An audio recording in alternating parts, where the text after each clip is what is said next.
Blanco is the hometown of Roger and Norma Jean Felps. Both are descendants of pioneers who came here in the 1800s, and their home place is built on the McKinney Loop on land inherited from Norma Jean's family. That's true. Roger, tell us about your roots. I think your great-grandfather came before the Civil War? Yeah, they came from Tennessee and settled along Miller Creek between Blanco and Young City. And that was Jacob Felps. Jacob Felps, yeah. My great-great-granddad, and then Benjamin Franklin Felps was his son, so he's my great-granddad. And George Felps was his son, so he was my granddad. One of them donated the land to the Miller Creek Cemetery? Jacob Felps donated the original plot of the land. I think I've added to it since then. And Miller Creek Cemetery. what about the one that had the Indian attack? He was a Phelps. He was I guess you'd call him a cousin, maybe a third or fourth cousin of my dad. And they got caught over close to Spicewood, where it was, him and his wife, killed by the Indians. And they were the last ones in Blanco? Yeah, last ones, or everybody says the last ones. Yeah, He had red hair. he did? That Phelps? We still have red hair in the Felps family. Yeah, there's a lot of them that had red hair. But I always said he just probably slow, couldn't run fast enough.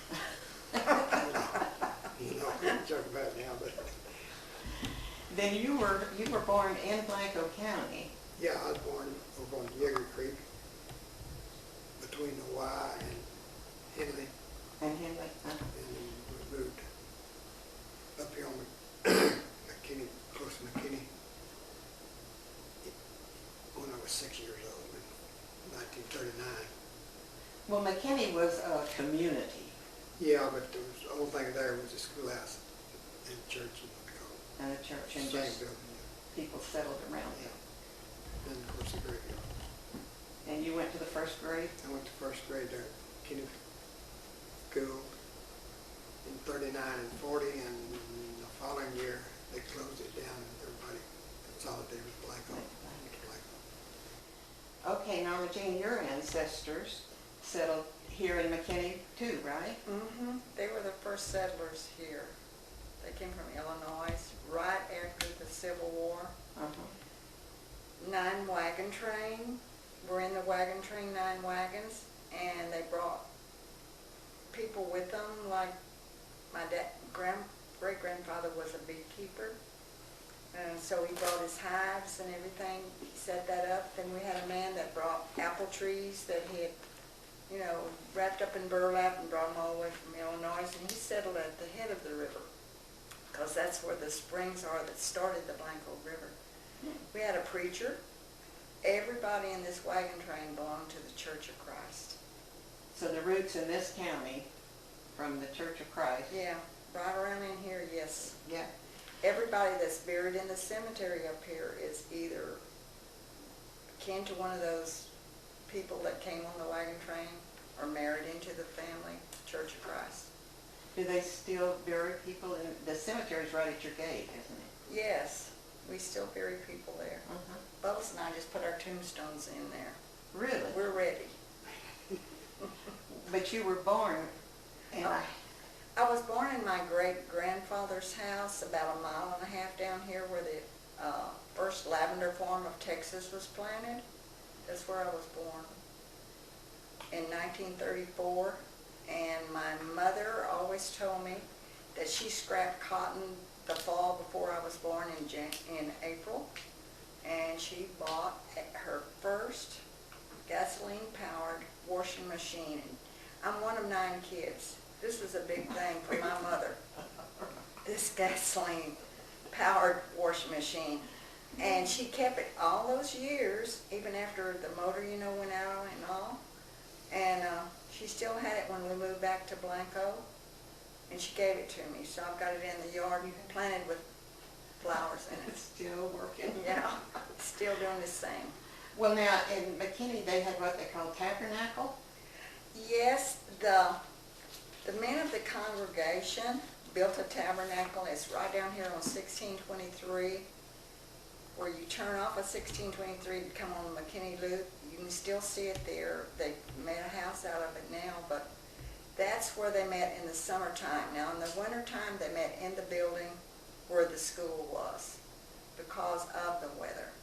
And they didn't have a preacher per se that every time the same preacher, traveling preachers would come through. At that time, the Church of Christ was in Blanco itself. It was, you know where the Episcopalian Church is now? It was over in that neighborhood. And they had 6 members when they started. And this is in 1857, so the congregation has really been around over 150 years. Well, weren't there more people in the McKinney Church of Christ Yes. than Blanco at that Yes, time? but for some reason, and I don't know that my mother ever told me the reason why, about 1931 or 32, they closed the church down out of the schoolhouse up here and moved the congregation to town and built another building down there, and we started meeting down there. That was our social life too. I mean, if we went anywhere, we went to town on Saturday afternoons, church twice on Sunday. That was it. And the tabernacle, Roger, I think you told me that something about people coming in horseback and wagons and Yes, that was the way it That's- was, yeah. for this, You know, kind of before our time, but just, you know, we saw the end of it. yeah. And that was like in the summer, just Yeah, in the people summer. gathering? I don't ever really remember meeting in this one down here off of 1623, but when we moved the congregation to town, the Baptist church and the Methodist church and the Church of Christ went together and built another tabernacle where the old parsonage of the Methodist church is, and that's where we held our revivals every year. Yeah. So it wasn't really a church, it was the get-together was Yeah, the let's tabernacle. get together. Yeah. Well, what about childhood? Roger, you grew up around the river and, Right, yeah, I grew up about 5 miles below town on Cox Road. Ted Oaks owns it now, but we grew up there, and we had about a mile on the river. Dad was a farmer and rancher till I was in high school, and he wasn't really making ends meet, you might say. And so he started working out. First he started rock veneering houses, and then he went to building houses construction. and steel ranching and farming. Well, the river played a big part in your life when you were a boy, didn't Well, it? you bet, you bet. What'd you do? Every chance we got, we was either swimming or fishing one in that river. And back then, times different. There wasn't that many people here like there are now, crowded around. I could take my fishing pole, or my 22 squirrel hunting or something, and go anywhere up and down that river, and everybody knew you. Nobody cared. You know. You did some trapping? Yeah, done a lot of fun trapping, and we made a little bit of spending money. That, and we combined out for, a lot of people raised wheat and oats back in them days, and maize, and they had a little combine, we'd combine out. He'd pay me a quarter a day, and so in the week I'd have $1 and a quarter. Whoa.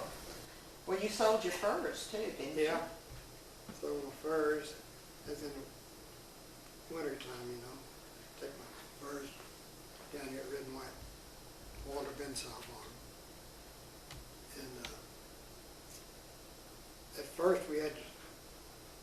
stretch them and dry them, you know, and take them to him that way. And then later on, he bought them fresh, and they just freeze them after he got them. Tell them about picking up pecans for your daddy. Yeah. When I first bought that place down on Cox Road, we was leasing the place up here, and they asked us to leave before we were really ready to, but so then he bought that place down there, and the payments on it was going to be $600 a year.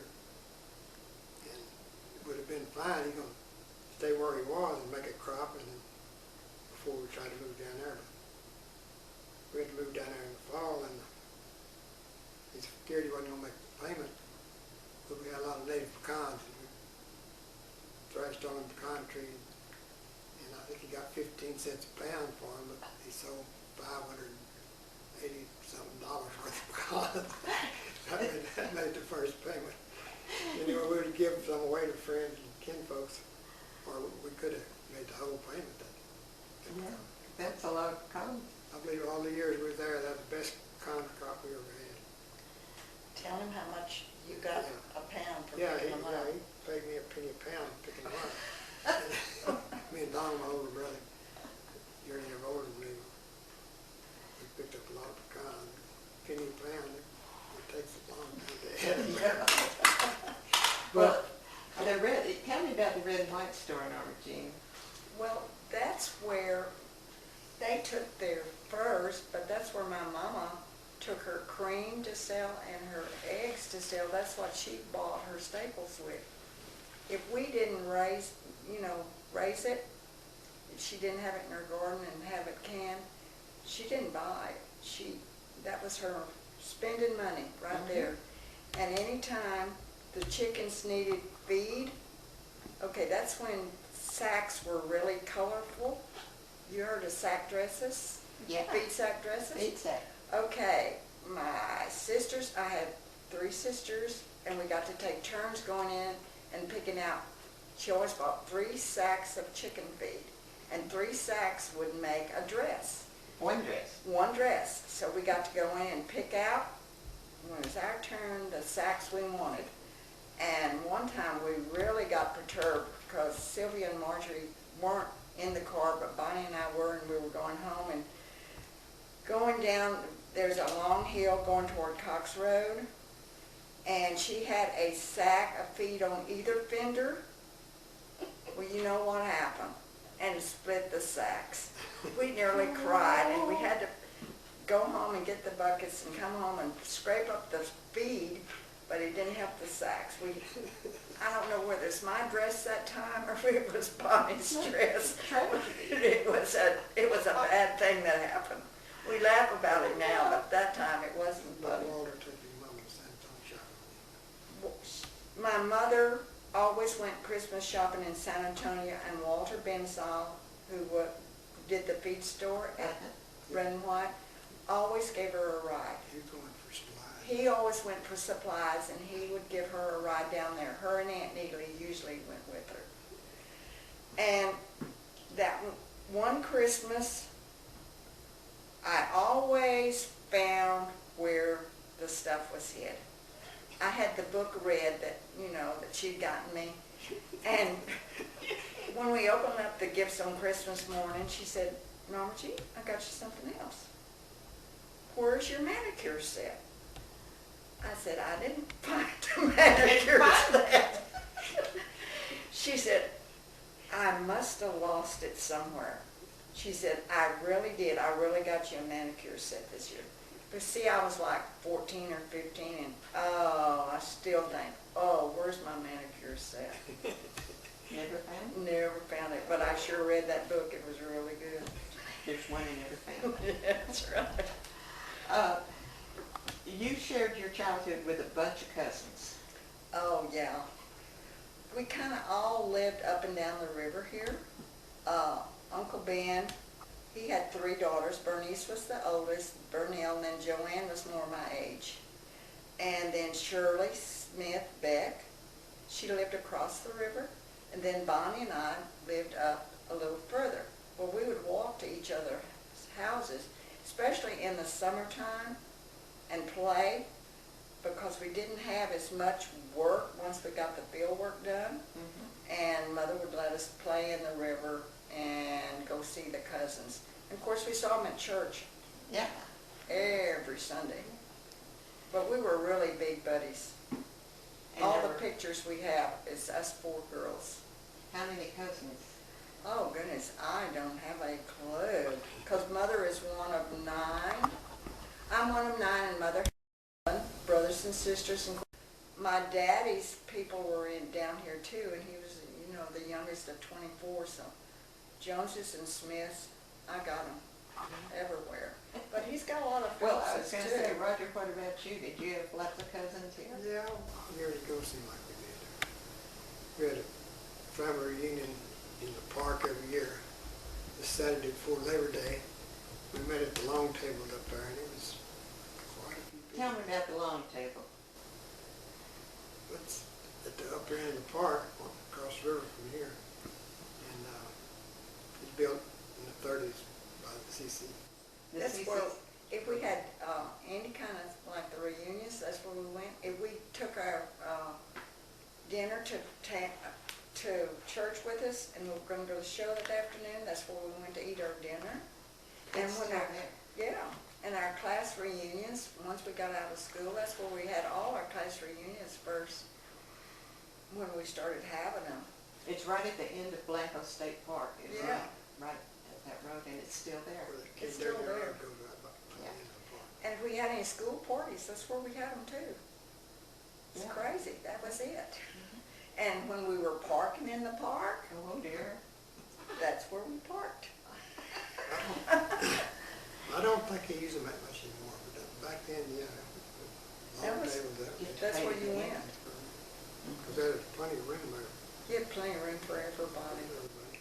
With a big family, you need a lot of room. Now you have to pay. Well, yeah, but that's okay. Right. They really keep Yeah. it nice They now. do, it's wonderful. It's wonderful. Norma Jean, why did your friends like to spend the night with you on Saturday? Mother always had fried chicken, biscuits, and gravy for Sunday morning breakfast. And I mean, they wanted to come home with us. But we didn't have that many beds, you know, Yeah. and we could only have one at a time, so they kind of have to take turns coming home. But we had that every Sunday morning, fried chicken, hot biscuits, and gravy. Must be nice. It was wonderful. And of course, we killed the chickens the night before. Talk about fresh, it was fresh food. Roger, everyone in Blanco knows you by the nickname of Bubbles. That's correct, yeah. It's your nickname, where did it come from? Had a brother, Donald, well, still got him. He lives down in the city, but he was about a year and a half older than me, and when I was born, he was trying to say brother and come out with Buttles. I don't know how he done that, but Stuck. and then it stuck because all the aunts thought it was a good name, you know. And everybody in Blanco And today. everybody in Blanco, and growing up, nobody Do you knew my do you name was call Roger, you know. They just- Yeah. It's on his tombstone, honey. And, Buttles is on there. Really? Most people don't know Don't know Roger his- is his yeah. name. and when I started in high school, my English teacher kept me after school at the end of the first 6 weeks, and scared me, of course, to death. And after everybody left, she said, "Come up here, fellas." I didn't know what I'd done wrong. She said, "I need to know what your real name is." I ain't putting Buttles on this report card. So, you know, that stuck with me. Another thing, she signed my annual to the Barefoot Boy. And You only wore shoes in the wintertime. I thought I never wore shoes. That's right. Until I got way out, nearly out of school, I guess. And what? Both of you went through school in Blanco. I was a year behind him, and he says, I'll never catch up with him. He tells me that every reunion. Yeah. So we've known each other all our lives, but you really don't know anybody till you marry them. Yeah. And you gotta be married maybe 61 years before you really, really know a little bit more about. Well, if you were in school together, when did you notice each other as boyfriend and girlfriend? I really didn't notice him until I was a junior and he was a senior. My brother Peanut and he were in the same grade, and my cousin Val was in the same grade with him. And he and Dutchman were hall monitors, you know, they kept everybody out of the hall at PE. For some reason, I went in to get a drink or something, and I noticed his beautiful blue eyes, and that was it. I don't know that I really chased him until I caught him, or just let him know I was interested. I don't remember, it's been too long. What do you think, Roger? I think she chased me.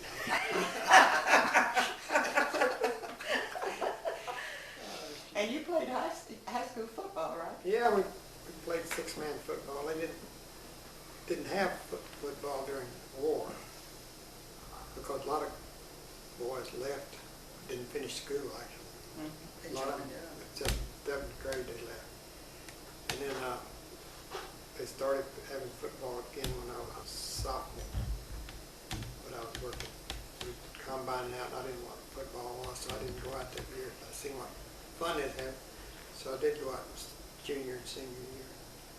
We won district my junior year, Big Dripping Springs, and then the senior year we didn't.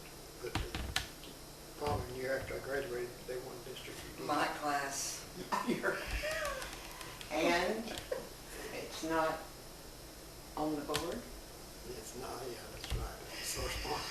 at the stadium? Down there at the stadium, at the concession stand, they got a big sign up for all the years that they've been in the playoffs.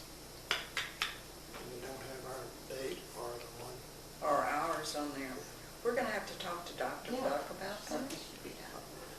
Well, when you were in high school, did the Johnson City Blanco feud play any part? Not really, they wasn't in our district, see, I mean, between us and Dripping Springs while I was in high school. But no dating, huh? Oh, no. No. No, we wouldn't even look at them boys in Johnson City. It was like a big fence over at the Y. And they had some cute guys, but we just didn't look at them. No, couldn't do that. We'll talk about Feud a little more in a minute. The first few years after you were married is the only time you ever were away from Blanco, right? When you didn't live in Blanco. We was waiting 19 years. Yeah, we got married and he got a job on the ranch, Cemetery Ranch. He was a cowboy for a year and a half. Or something like that. And then we moved to town. That's where we lived when our daughter was born. On the Baker Place, it's where Tom Murr lives now, Tom and Susie Murr. And I'm trying to say Sarah Fulcher, this Buster Fulcher's daughter, had a horse, and she would come over every afternoon. I was walking because I was pregnant and trying to get my exercise. And she would ride her horse in the park, and we got to be really good buddies. And we laugh about that now when I see her, what good times we had. But, We got a job for Henry McLean milking cows at a dairy up the river. I guess about 12 miles out of town. And worked there 2 years milking cows. And then we left. Like, started road construction. yeah, road construction. About a year, and then we went to Houston, worked in the shipyard 19 years. We came back here when we were both about 40, I guess. He always says we served our sentence, Yeah. living Back in home. Houston for 19 years. Back home. Oh, we weren't unhappy. Good neighbors, good friends. Always. You inherited this land? Yes, This my place? mother divided the place between me and my 8, there was 8 of us left. I had 5 brothers, older brothers, and 4 of them served in the service. And my sister Sylvia was in the service, so she had 5 kids in the service. And my 3rd brother, Buck, he was killed in an airplane crash in World War II in 42. And my mother and daddy took the money, insurance money, and bought this place. So my sister Sylvia named it the Lone Star Ranch, which I thought was very appropriate. So we just call it the home place. Mhm. And in '73, Mother decided, we were looking around for a place. We wanted to come back to Blanco. And she said, well, why don't you just come up here and build on this? And I said, no, that wouldn't be fair to my other brothers and sisters. She said, well, I'll just divide it up between y'all. And it really was wonderful because you don't fuss with your mama. You take just what she tells you, she wants you to have, and nobody fussed about anything.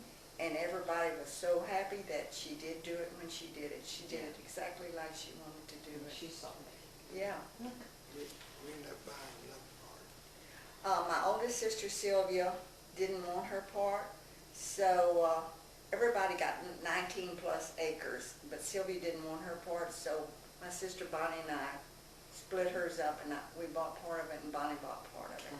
So it all stayed in the family. Yeah, it's really great. And then Roger, you built this house. Well, I built a garage and an apartment over there. On the weekends when I was still living in Houston, or weekends and you know, Holidays.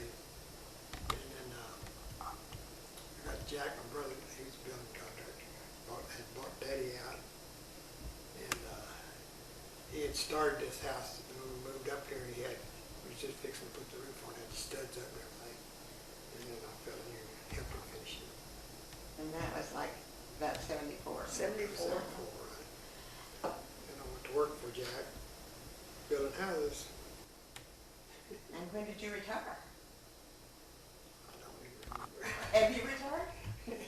Well, he's really retired from building houses, but honey, I think it was probably about 86, maybe? Yeah, but no, about 89. I don't know. 88 or 89. Because I started driving the mail in '86. I was going to ask you to tell about driving the mail. And you were already retired then.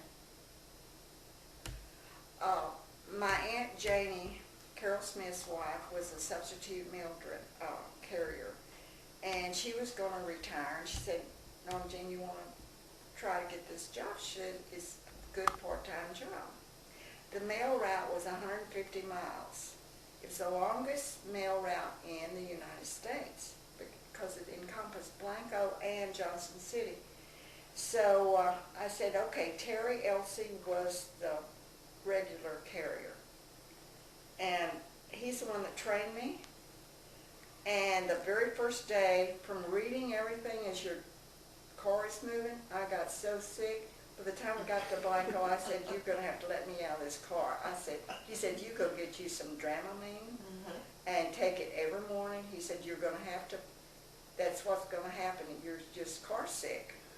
Yeah. So I did it from then on, but I started in '86. And I drove it 14 years. The first 2 years, I drove the whole route, 150 miles, and then they divided the route, and I got to Johnson City in. And it was really a blessing in a way, because I really, I had this feeling about Johnson City. Yeah, I heard that. And it's really helped me. They're such nice people over there. Never knew. But I really made some good friends. Yeah. And I see my people that I delivered mail to, and I say, oh, you did a good job, and all this and all that. And I said, well, I really enjoyed doing it, but I'm glad I retired when I retired. Yeah, I'm sure you were. Well, you all have been very active in the community, I know, right? The library? You all have Yes, always ma'am. supported the library. Yes, ma'am. Meals on Wheels? Oh, Meals on Wheels is a fantastic Tell me thing. what it is. It has been here, we didn't start delivering Meals on Wheels till after I retired, and each church takes we take 2 months out of the year that your church delivers the Meals on Wheels 3 days a week. And the people you deliver them to are they're lonely. They're so glad to see you. They want to talk to you. Some of them might be hungry, They're glad to see you. They're really glad to see you. And we make so many new friends that way. And when I'm saying older people, some of them are older than us, and some of them aren't, honey. Because we're getting Call them all old. old people. We got got tickled when my mother was in her 80s, probably 85. We tried to get her to do the Meals on Wheels.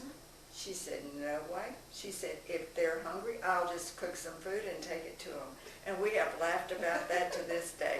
And she meant every word of it. Yeah. She would. But it is a wonderful thing. It is. The Church of Christ does it in July and October. And we never have any problem with people not wanting to go and do it. No. Because everybody is so satisfied with the feeling you have. Worthwhile. It's so nice. It's Yeah. really nice. Well, the same thing with Good Samaritan. Oh, the Good Samaritan is a fabulous place, too. Now, that Bonnie Ashley, who was a good friend of ours, her son and our son Paul went to school together. And this was her idea to start this. It started off being called The Thrift Shop, Thee, Thrift Shop. Sure. Yeah, and it was such a neat thing. It was in town, kind of where the Chamber of Commerce is now, when it first started. And then the churches all got together, and that's another thing. We work certain days of the week each month. Church of Christ works the Thursday afternoons, and the Baptists work a certain day, the Methodists work a certain day, Catholics, every church. It's wonderful. It really is. And you really get to see, you really get to interact with other churches doing work like this. And you meet some of the nicest people ever, and they're so appreciative. Because everything that's donated to the Good Sam, when we clean it up and we sell it, that money goes back into Blanco County, into the community. I mean, they take the money to pay for the utilities, but that's all. And they use part of the money to buy the food that we do There's food bank. distribute. Yeah, they buy it from the food bank. Yeah. And a lot of times, we may serve 150 families a month. That's It just blows your mind that that's that many people that need help. And like I say, they're so appreciative. yeah. Those are two wonderful things. I asked you about thinking about some memorable characters in Blanco's history. And Roger, you said you thought Ray Durant Yeah. was one that you will always remember. He owned the ranch up the river here a ways. And like I said, he ran for every local office he could run for through the years and never got elected, but none of them. And he said it was because he didn't have grandparents buried over in the cemetery. He was a newcomer. He said, I've been here 35 years. But that's just kind of the way Blanco was. But he was have you ever seen the program on TV, All in the Family? Archie Bunker. Archie Bunker. That was Ray Durant, exactly. I mean, But I he- think they must have met him first and just said, let's make a movie out of it. When we got married, we invited them to our wedding. We got married on my mother and daddy's front porch. And they brought us, for a wedding present, the nicest pot, cooking pot you could hope to see, with the lid and everything, and it was written, they spent some good money for this, it was really, really, really nice. So when we were working on the road construction, and we were moving, I guess for the second time, somehow I had taken this pot out, and I had left it outside, because I had something in it, and I'd emptied it, and somebody stole my pot. And I regret that to this day, because the Durants gave it to me. It was the nicest one I had. Remember the Durants. Uh, What about Dr. Flannery? Oh, he was wonderful. Yeah, he was a Oh, he character. was wonderful. When he went in to get his blood test, so we could get our marriage license, did you keel over and faint? Or did you just feel like you were going to keel over and I faint? don't remember. Dr. Some Flannery never let him forget that either. Well, you said he was a painless doctor. Oh, yeah, no, it was, he always said, this ain't gonna hurt me. He didn't say anything about hurting you. What about prenatal care? Okay, I had my first two babies with him. They were born in the courthouse. They were courthouse babies. And when I, thought I was pregnant, I went in. And Dr. Flannery said, yes, you are.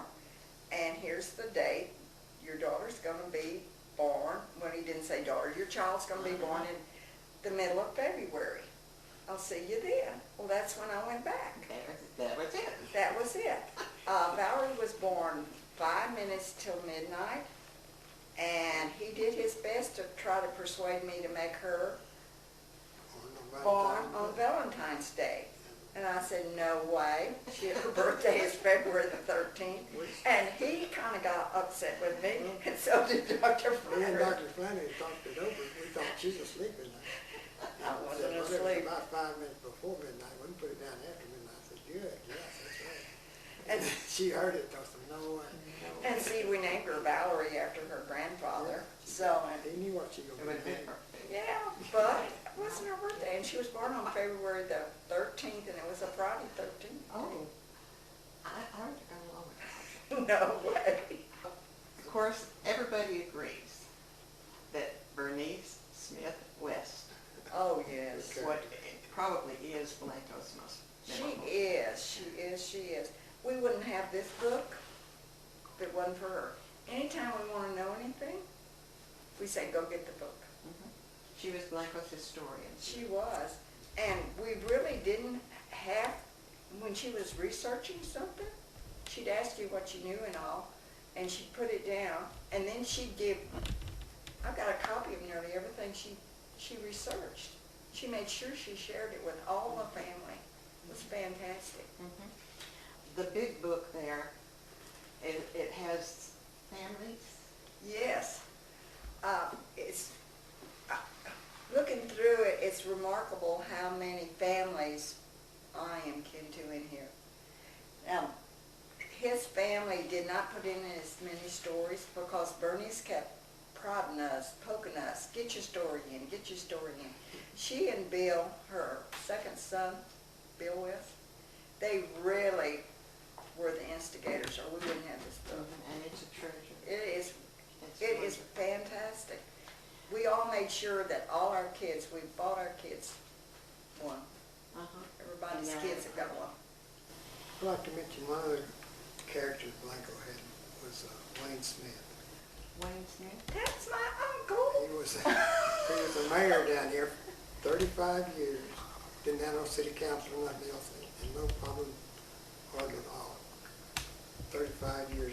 That's how Blanco's changed. Now they got, you know. We got lots more city- business, Yeah, baby. city council and all that stuff.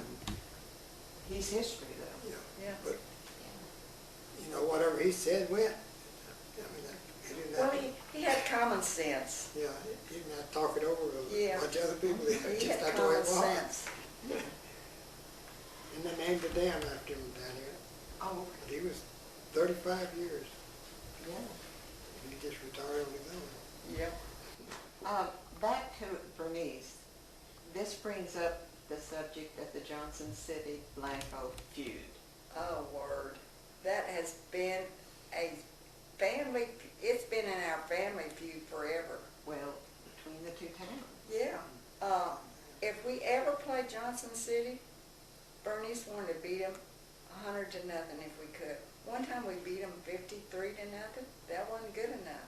She said we should have smeared them more. And she honestly meant it. Oh. Because she never forgave them for stealing the courthouse. She called it stealing the courthouse. Of course it wasn't stealing it. Uh-huh. But my grandmother said they had 3 elections. The first 2, Blanco won them. The third one, she said so many of the names that voted had been dead 20 years at least, and she said they stole the courthouse. So, of course, yeah. Roger, what's your story about counties and all that? About the way that Blanco County, How we lost the courthouse? Yeah, You're not going to choose one of them. no. see his, one of his kin folks, I don't know if it's a cousin or whatever. At one time I had a lot more kinfolks over there than I did over here. Yeah, Oh. he did. Mm. You know, So I couldn't say a whole lot. sometimes I thought, I married a northerner from the north end of the county, because we're the south end. Yeah, but I never did live over there. No, I had a lot of kinfolks. Well, the courthouse was only used 3 years as As the a county courthouse. courthouse. Why? Johnson City stole it. Blanco County was so large that they took this part of this end from the southern end and gave it to Kendall County because Kendall County was so small.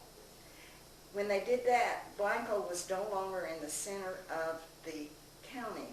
And LBJ's grandfather or great-grandfather or somebody, his name was Johnson, I know that much, my grandmother told me this, was in the legislature, and they made the rule that the county seat had to be as close to the center of the county as it could be. Well, lo and behold, what was the center of the county? Johnson City. I really sometimes just whisper that name. I don't. And there's good people over there, I realize that, but we were brought up, you know, saying they took our courthouse. Bernice said that they came in the middle of the night and took the county records. I believe she's right on that because they found part of them between here and Johnson City, and they had destroyed some of them. Bernice's grandkids used to threaten her. One Christmas, she was in a snit. She was, you know, Bernice was either happy or she was sad. And she either loved you or she didn't like you. Well, she was unhappy about something at this Christmas. It was Christmas dinner, and they were having it up at her daughter's house, and all the grandkids were there that lived in Blanco, and she was just, and one of the grandsons spoke and said, "Mama, if you don't straighten up, when you die, we're gonna bury you in Johnson City." And I mean, she squared herself away, and she was happy the rest of the day, because she believed them. They would have never done it because she's buried in McKinney, but they threatened her with it. But one of her last things was the school restoration project. Oh, yes. And I wish she had lived long enough to see it because she'd be so, so proud of that. They have taken the old elementary building and have cleaned it up, sandblasted it, put new windows in, put new roof on it. They have redone everything inside it and then added 16 classrooms behind it. It is fabulous. She You would were on love the it. committee, Yeah, right? we were on the advisory committee with a bunch of other citizens here. And it's going to open soon? We're going to have a rededication of the building the 24th of August, and the kids are going to be in it when school starts. 3rd, 4th, and 5th grades will be in it. It's just wonderful. Where we went to school in the 1st grade, that's the computer lab, that side, and where the 6th and 7th grade rooms were, that's the science lab. And then the old cafeteria is the new library. It is wonderful. And at the very front as you go in, on the left-hand side is a picture gallery. And mementos in there. Then on the other side is going to be the Bernice West All Memories. It's going to be dedicated to her. And it is the old bell that used to hang in the belfry that the class of 1951 found at a garage sale and bought it back and restored it. They got it inside the building, and I asked Dr. Buck, I said, why? Why isn't it up there where it's always been? Somebody might steal it. And I had to start laughing. I said, again? You think somebody'd steal it again? But he said, no, we want it inside. Well, But I had several people to say, where's the bell? Where's the real bell? But it's inside. It's beautiful. well, but it's there. It's beautiful. Both of you are known as local artists. Roger, you're woodworking. We have some samples here. I retired, I thought maybe I'd just make furniture, but I got started wood turning, making bowls and vases, rolling pins, stuff like that. Well, these three here, Yeah. tell us something about those. Yeah. This is out of mesquite. That's my favorite wood is mesquite. And it's this was like what you call a burrow or a knot on a mesquite tree. It's about that shape before I started working on it. I didn't have to do a whole lot to it except hollow it out.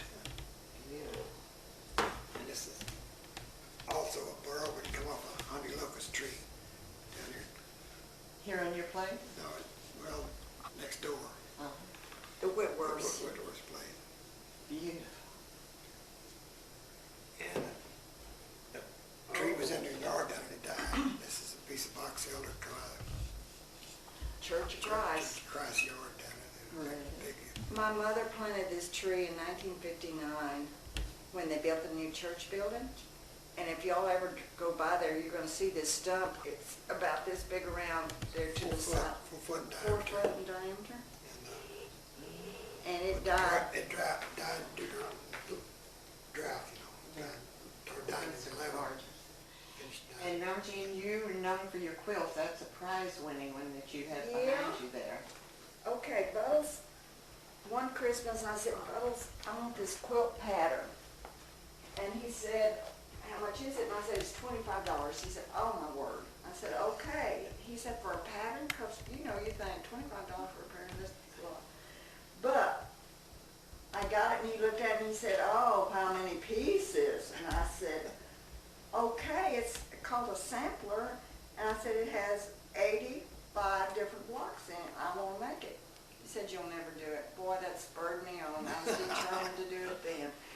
And so it took me 3 months to piece it, and it took me 3 months to quilt it because I hand quilt.